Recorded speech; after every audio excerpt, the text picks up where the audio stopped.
Hi friends, welcome to Telugu Uma vlogs.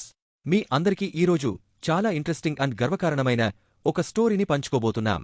మన అందరికీ cricket legend Sachin Tendulkar పేరు వినగానే గర్వంగా అనిపిస్తుంది కదా. ఇప్పుడు అతని కుమార్తె సారా టెండూల్కర్ తనదైన ప్రత్యేకతతో దేశ సేవకు ముందుకు వచ్చింది. సచిన్ గారి కుమార్తె సారా టెండూల్కర్ ఇటీవల సచిన్ టెండూల్కర్ ఫౌండేషన్ ఎస్టీఎఫ్ డైరెక్టర్గా బాధ్యతలు స్వీకరించారు. సారా క్లినికల్ పబ్లిక్ హెల్త్ న్యూట్రిషన్లో మాస్టర్స్ డిగ్రీ సంపాదించి సమాజానికి సేవ చేయడం కోసం ఈ బాధ్యతలు చేపట్టారు. ఇప్పుడు మనం సచిన్ గారి పోస్ట్ని ఒకసారి చూద్దాం. నా కుమార్తె సారా టెండూల్కర్ ఎస్టీఎఫ్ డైరెక్టర్గా చేరడం నాకు ఎంతో గర్వంగా ఉంది. ఆమె యూనివర్సిటీ కాలేజ్ లండన్లో క్లినికల్ అండ్ పబ్లిక్ హెల్త్ న్యూట్రిషన్లో మాస్టర్స్ పూర్తి చేసింది.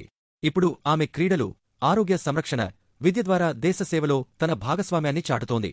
సచిన్ ట్వీట్లో తెలిపారు.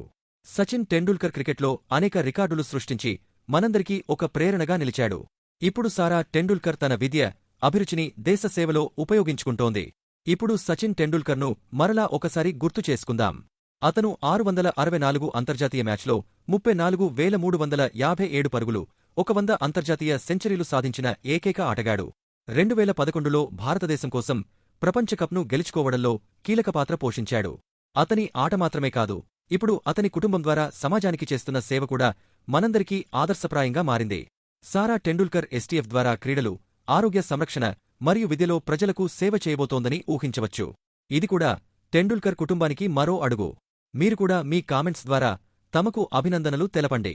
మా వీడియో మీకు నచ్చితే లైక్ చేయండి, షేర్ చేయండి, మా ఛానల్ను సబ్స్క్రైబ్ చేయండి. బెల్ ఐకాన్ క్లిక్ చేయడం మరవకండి. మరి నెక్స్ట్ వీడియోలో కలుద్దాం.